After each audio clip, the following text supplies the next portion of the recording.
Is the biggest aviation mystery of all time the disappearance of Malaysian Airlines Flight MH370? Nobody expects a 777 to vanish. It just doesn't happen. Where is Malaysia Airlines Flight 370? It's in exactly the most remote part of the world. Debris found off the coast of Reunion Island in the Indian Ocean. The second piece of MH370's wreckage picked up. It was terrible. It felt like we were right back at the beginning again. For 11 years, the world asked the same question.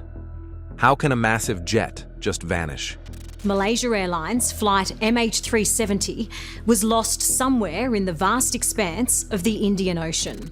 In 2014, Malaysia Airlines Flight MH370 disappeared without a trace. Since the Malaysia Airlines Flight MH370 went missing, despite the biggest and most expensive search in history, the aircraft, passengers and crew were never found, leaving behind heartbreak, theories, and endless searches. A massive setback in the search for Malaysia Airlines Flight 370. The U.S. Navy says the underwater pings are not from the plane's black boxes. Now, the wreckage has finally been found, but what was inside has shocked scientists.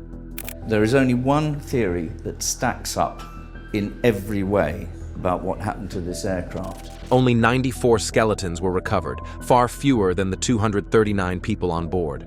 It's got to be found. You cannot have a huge airliner. It's not a 737, it's a huge airliner. Just disappear. It can't happen. Where did the others go? What really happened in those last moments? At that point, when the radios were turned off, the flight path did a 90-degree turn to the left, basically on a southwestern heading, and disappeared into the vastness of the Indian Ocean. This discovery may solve the mystery, or it may raise even scarier questions. How can you lose a jetliner? How can it vanish in thin air? Join us as we uncover the chilling truth behind Flight MH370's final chapter. The missing MH370. A plane carrying 239 people takes off on a routine flight. Hours later, it vanishes without a trace. No distress call, no wreckage in sight, just gone. How does a massive Boeing 777 disappear in the modern world where satellites and radars track everything in the sky? That is the mystery of Malaysia Airlines Flight MH370, one of the strangest and most chilling aviation disappearances in history. But how exactly did this happen? Let's find out. On March 8, 2014, at exactly 12:42 a.m., Flight MH370 departed from Kuala Lumpur International Airport, heading for Beijing. A Malaysia Airlines flight with 239 people on board, including 4 Americans, has gone missing. At this hour, a desperate search is underway for MH Flight 370, which departed Kuala Lumpur at 12:41 a.m. local time and was due to land in Beijing at 6:30 a.m. The journey was expected to last around 5.5 hours. The aircraft, a Boeing 777-200ER, was in perfect condition, and the pilots were experienced. Captain Zahari Ahmad Shah had over 18,000 flight hours, and First Officer Fariq Abdul Hamid, though younger, was on his last training flight before becoming a fully certified first officer. Zaharia Ahmed Shah, 53, has flown more than 18,000 flight hours. He's flown with Malaysian Airlines since 1981. Co-pilot Fariq Abdul Hamid is 27 years old and only recently started flying the Boeing 777. What happened next? Stay tuned, because what comes next will leave you in awe. On board the MH370 were 227 passengers and 12 crew members, including citizens from 14 different countries. Among them were 153 Chinese nationals, including 19 artists returning from a calligraphy exhibition. There were also 20 employees from Freescale Semiconductor, a tech company, which later fueled wild conspiracy theories. On the missing Malaysian Airlines flight were 20 employees from a U.S.-based company, Freescale Semiconductor. The plane was also carrying 14,000 kilograms of cargo, including highly speculated electronic equipment. Everything seemed normal at first. The flight was cleared to climb to 35,000 feet. The pilots confirmed reaching this altitude at 1:01 a.m. and again at 1:08 a.m. But just minutes later, something changed. At 1:19 a.m., the last known words came from the cockpit. "Good night, Malaysia 370. Good night, Malaysia 370. After that, the aircraft fell silent and totally went off the radar.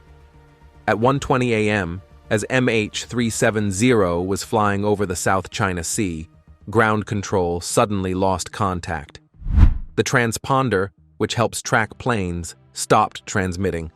The plane simply vanished from civilian radar. No distress signal, no emergency call. It was as if it had disappeared into thin air. Authorities scrambled to make contact, but there was nothing. Another aircraft flying nearby tried to reach the flight on the emergency distress frequency. The pilot reported only hearing mumbling and static. At this point, panic was starting to set in. Flight controllers frantically tried to communicate with the airplane. Nothing. What happened? How can you lose a jetliner? How can it vanish in thin air? But here's where things got even stranger.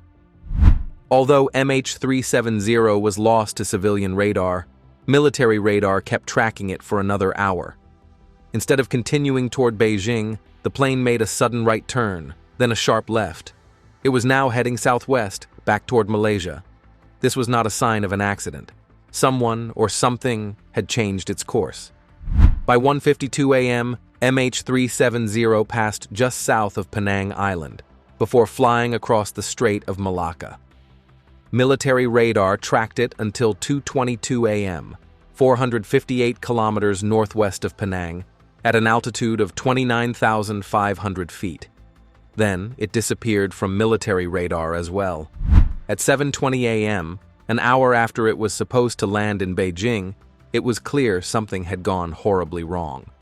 Authorities launched a search operation. It would become the most expensive and complex search in aviation history. But the most chilling discovery came from satellite data. Even after vanishing from radar, MH370 was still in the air for hours. At 2:39 a.m. and again at 7:13 a.m., satellites tried to contact the plane. The cockpit didn't respond, but the aircraft's system acknowledged the signals. The plane was still flying. At some point, the jet likely ran out of fuel and crashed into the Indian Ocean. But without the main wreckage, no one could say for sure. Theories exploded. Some believed the captain had deliberately crashed the plane. Others thought there had been a fire or an electrical failure, leaving the crew unconscious as the plane flew on autopilot until it plunged into the sea. Some even suggested hijackers had taken control and landed the plane somewhere secret. Years down the line, the debris of MH370 washed up on beaches in Africa and islands in the Indian Ocean. What clue does this leave for us? And what happened to the main wreckage of the plane? Let's find out. The wreckage of MH370 found? From April 14th to May 28th, 2014, search teams worked day and night, hoping to find something, anything, that could explain what happened to the MH370. They used special equipment to scan the ocean floor, but nothing turned up. There were moments of hope. Between April 4th and 8th, they picked up underwater signals that sounded like a black box beacon. Maybe, just maybe, they had found MH370, but follow-up searches found nothing. Later, in March 2015, investigators revealed a shocking detail. The battery in the plane's data recorder beacon had expired in December 2012. That meant the signal might not have been working properly, making it even harder to find. By June 2014, the search shifted. Experts believed the plane had crashed along the 7th arc, the last known place it sent a signal to a satellite. But this part of the ocean was barely mapped. To solve this, teams started surveying the seafloor in May 2014, covering 208,000 square kilometers by December. This data was crucial for the deep-sea search that followed. In October 2014, Malaysia, China, and Australia launched a full-scale underwater search.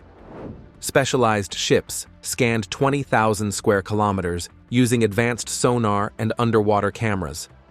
More vessels joined in 2015, including one with an autonomous underwater vehicle AUV that could reach deeper areas.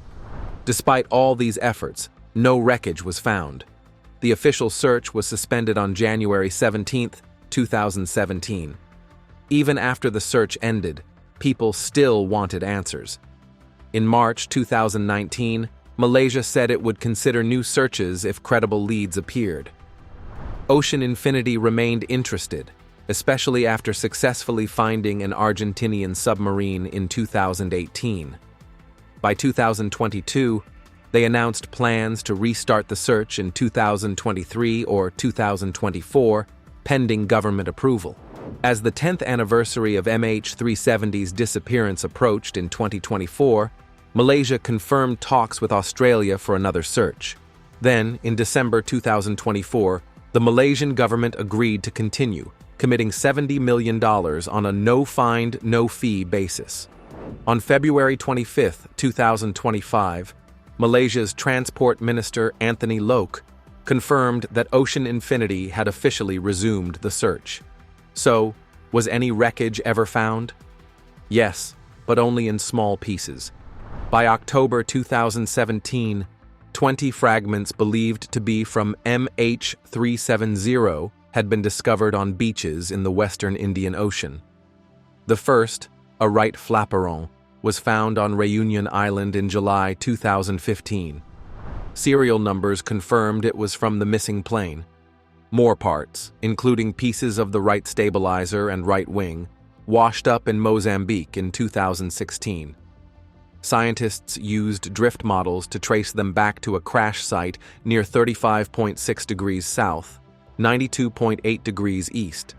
Even with these discoveries, big questions remain. Why weren't more parts found? Why didn't debris scatter like in other crashes? Some experts, like Texas A&M Professor G. Chen, believe the plane entered the water almost vertically. That could explain why only a few large pieces turned up. Decades after the MH370 disappearance, what is the way forward? Keep watching to find out. 11 years after what is the way forward for missing MH370? For more than 11 years, the world has searched for Malaysia Airlines Flight MH370. Despite years of searching, the wreckage has never been found. Now, the Malaysian government has approved a new search in hopes of finally solving the mystery.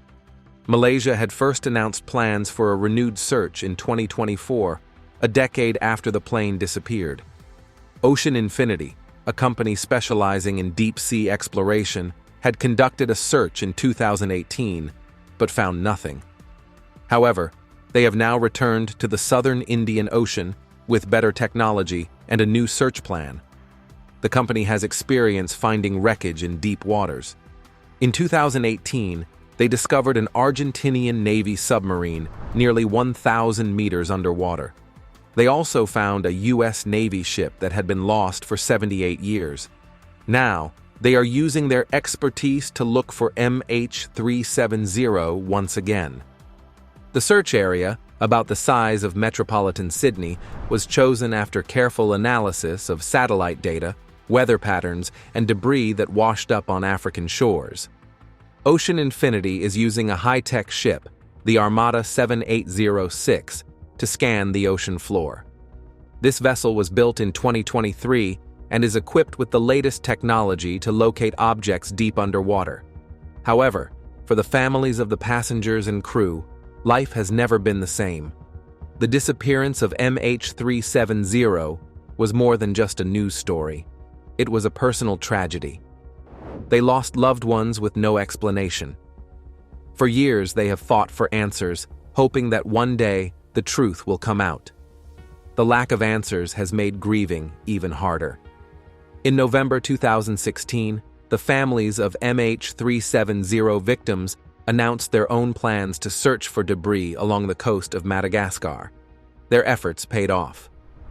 Between December 2016 and August 2018, they recovered 5 pieces of debris believed to be from the missing plane. Then those fragments were handed over to Malaysian Transport Minister Anthony Loke for further analysis in November 2018. Unlike other plane crashes, where wreckage is found and reasons are discovered, MH370 remains a mystery. This uncertainty has left families in pain, unable to fully move on. But the tragedy didn't just affect the families, it also shook the entire aviation industry. How could a modern passenger plane simply vanish? Airlines and governments around the world knew that something had to change. After MH370 disappeared, the aviation industry realized that tracking planes needed to improve.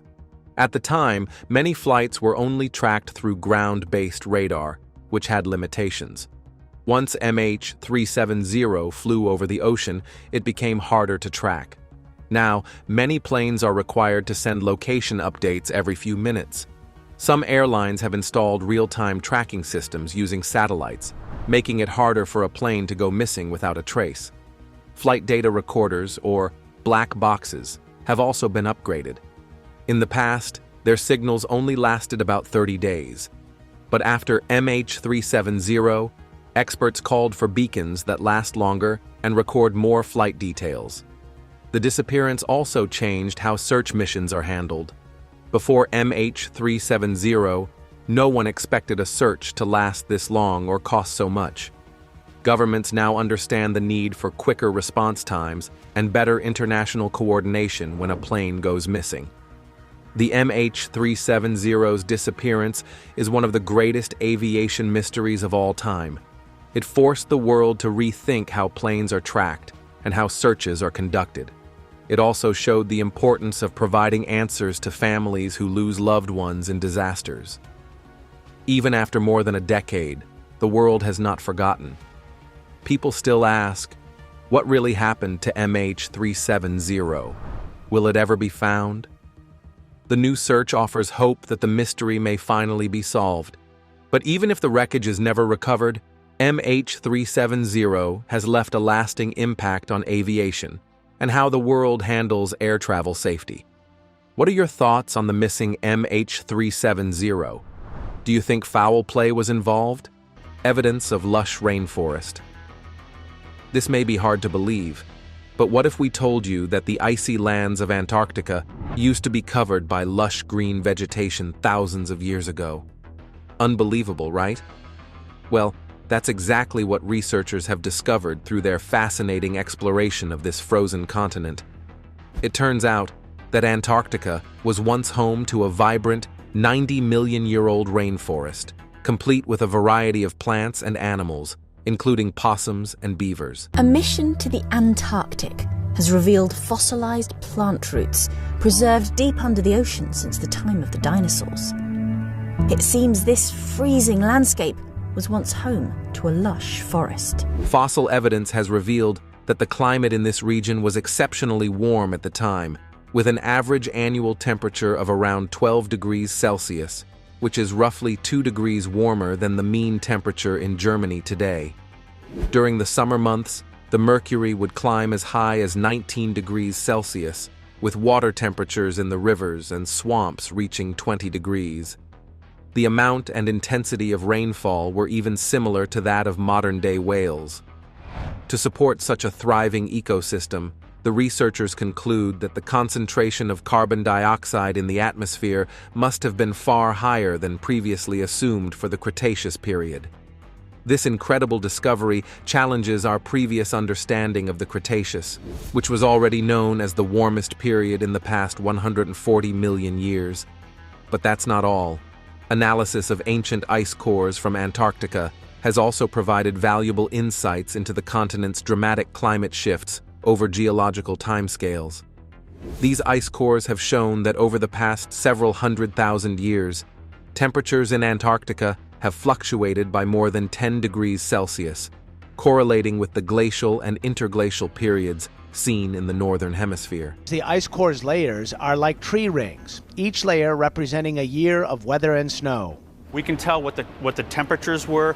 We can tell how rough the oceans were around Antarctica. This dramatic shift in Antarctica's climate and the recent rise in carbon dioxide highlights the scary possibility that the Antarctic ice sheets would melt more rapidly than normal. Antarctica Pyramid. The appearance of mysterious, pyramid-like structures in various parts of the world has long fueled speculation about the presence of extraterrestrial life on our planet. And the recent discovery of a peculiar, pyramid-shaped mass in the Ellsworth mountain range of Antarctica has only added fuel to the fire. A satellite that was directed to the southern part to provide an aerial view of that part of the continent revealed many strange formations, but amongst all, one that stood out was a structure of perfect pyramid symmetry with an astounding 2 kilometer square at its base. In 2016, satellite images revealed a curious formation emerging from the ice that some researchers believe could be a man-made pyramid. Which is almost like the iconic Great Pyramid of Giza in Egypt. Given the extreme isolation and inhospitable conditions of Antarctica, where human presence is extremely limited, the presence of these mysterious structures on the frozen landscape immediately set the internet ablaze with speculation and theories. And before you knew it, some enthusiasts suggested that the pyramid could be the remnant of an ancient civilization that thrived in the region long before 1,000 years ago, while another group claimed it was the handiwork of extraterrestrial visitors that were drawn to the continent for some unknown reasons. However, geologists and experts found these speculations to be very outlandish. So to debunk these speculations, a certain geologist at the German Research Center for Geosciences in Potsdam, Dr. Mitch Darcy, said that the so-called pyramids are actually natural formations known as nunataks, which are peaks of exposed rock protruding above the surrounding glaciers and ice sheets. Though his explanation did make sense, there's still a possibility that the structure is really a pyramid, and that his response is a deliberate cover-up effort to divert attention from whatever is happening in and around it, just like the government did with the Black Pyramid in Alaska. What do you think? Antarctica tunnels.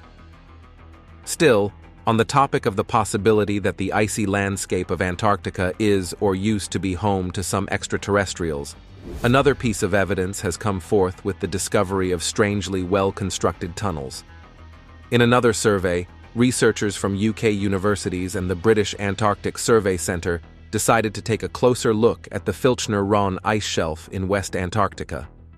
They had this super high-tech plane loaded with all kinds of advanced sensors and equipment, and they were just flying around, mapping out the land, ice, and even the sea underneath. But when they started scanning below the ice with their radar, they were shocked to discover massive arched tunnels stretching an unbelievable 820 feet high. So a new discovery in Antarctica. Researchers find new life under an ice shelf, and the discovery was an accident. Which is high enough to comfortably house the Eiffel Tower with room to spare. Needless to say, the researchers were absolutely amazed when they saw these tunnels on their scans. At first, they tried to come up with a natural explanation that maybe the tunnels were carved out by flowing meltwater, slowly eroding the ice over time, which does make sense since the water could be concentrated in certain areas instead of spreading out evenly. But some people were still not satisfied with this explanation. The more they looked at these tunnels, the more their size and carefully sculpted structures looked man-made. And soon, they started to wonder that perhaps, just like the perceived pyramid, they were created by ancient, or even advanced, civilization that once thrived in the icy region. Which of the parties has your support? If you're still indecisive about where to pitch your tent, the next discovery will give you that confirmation you need. Underground cathedral. In addition to the perfectly carved caves that scientists found in Antarctica, scientists also found an ice city that was completely hidden in the ice. During one of their routine mapping of the area, they noticed a strange groove in the ice, hinting that there might be a river flowing underneath. Intrigued, they decided to take a closer look using high-tech radar equipment, only to find, to their utmost astonishment, the most beautiful, massive, cathedral-like cavern, which they believed was carved out by a subglacial river. The under-ice landscape is full of colors, full of light, full of life. It's like you step into a forest. It's very diverse and it's beautiful. Curious to know what this 10-kilometer-long cathedral, which was almost as tall as the Empire State Building, held within it, they lowered a camera down into the cavern. And boy, were they wowed. Not only was this structure gigantic, but the interior was made up of icy walls that were carefully sculpted into these beautiful, undulating patterns, almost like the intricate stone carvings you'd find in a real cathedral. It was like stepping into a frozen underground palace, hidden away from the world above. But that wasn't even the most surprising part. When they went deeper, their camera spotted some strange and wonderful creatures swimming in the dark waters below. Among them were the anemones that were clinging to the icy ceiling. Normally, anemones live on the seafloor, but these ones had adapted to life under the ice, forming this upside-down garden. And swimming alongside them were bizarre, shrimp-like crustaceans and even some fish. And that was how a whole secret world was found, just thriving in this hidden, frozen cavern. Scientists, on one hand, couldn't stop asking how these creatures adapted to survive in this extreme, lightless environment, completely cut off from the outside world. The world's loneliest ATM.